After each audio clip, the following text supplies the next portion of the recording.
Why don't Muslims, who honor the prophets of the Torah, bring their disputes before a Jewish Beit Din? It's a logical question, on the surface. Jewish law, as given in the Torah and expanded in the Talmud, was never meant for all humanity. It's a covenant between God and the children of Israel, shaping a unique identity and community. Non-Jews were never expected to follow these laws. The Beit Din's authority is for those within the covenant, not outsiders. Jewish tradition itself recognizes this distinction. The Noahide laws, for example, are a basic moral code for all, separate from the 613 commandments for Jews. Expecting Muslims to follow all commandments of the Torah law is like asking a guest to obey a family's private rules. The absence of Muslims in a Beit Din isn't a rejection of Judaism, it's respect for the Jewish covenant's integrity. Muslims, according to the Qur'an, have their own divinely revealed system, rooted in that revelation and previous books, but not the whole Torah. Each community stands before God according to its own guidance. The paths are parallel, not identical, each originating from the same divine source. This distinction is essential for mature interfaith dialogue. Respecting boundaries honors both traditions. That's why Muslims don't seek Jewish tribunals for their disputes.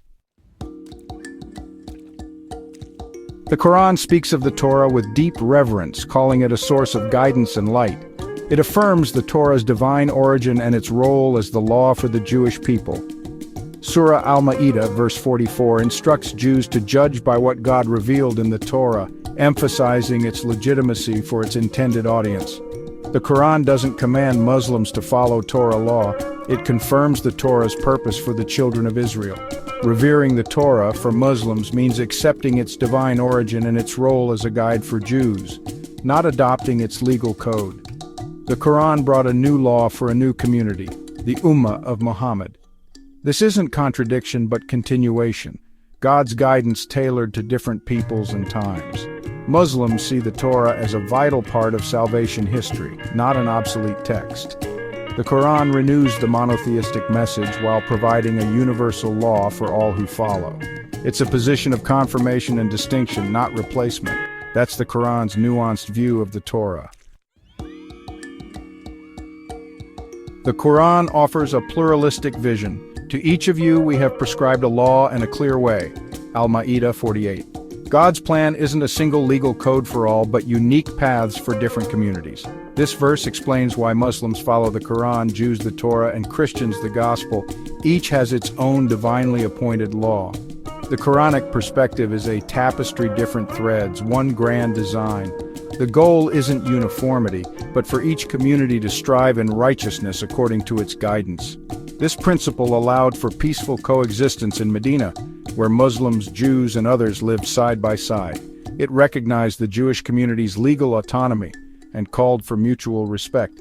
Jesus and James are revered in Islam, but their teachings were for the children of Israel. The Quran brought a new, universal law for Muhammad's community. Following the revelation meant for one's own time and people is the core principle. That's the divine tapestry of revelation. The Quran doesn't erase previous scriptures, it confirms them. It restores the pure monotheism of Abraham, calling people back to the one God of Moses and Jesus. The Quran retells the stories of Adam, Noah, Abraham, Moses, and Jesus, affirming their prophethood. Denying Moses or Jesus is unthinkable for Muslims. Their stories are part of the Quran itself. Yet the Quran is also a guardian over previous scriptures, clarifying and correcting that where Jews and Christians disagree. Differences in law and narrative are seen as restoration, not contradiction. The Quran honors the Torah and Gospel as divine, confirms them, but also brought a warning and good news, a law for those that didn't receive that law. Muslims turn to the Quran for ultimate guidance, not out of disrespect, but because it came to confirm and explain some stuff they used to disagree. It affirms timeless truths while providing a clear path for today. That's the Quran's relationship with prior scriptures. Science and scripture often seem at odds, but they answer different questions. Science explains how, religion explores why. Miracles like the virgin birth aren't biological events to replicate, but signs of God's power. Even science admits our understanding is incomplete. What's unobserved isn't always impossible. The Qur'an is the foundation of Islamic law, but much comes from later tradition, just as Judaism distinguishes between written and oral law. Recognizing these layers helps avoid broad generalizations. Jews, Christians, and Muslims are all people of the book, sharing Abraham as a common ancestor. Each community has its own law and path, as the Qur'an states. Respecting the Torah for Jews and the Qur'an for Muslims allows for genuine interfaith respect. Competing in righteousness, each on our own path, is a hopeful way forward.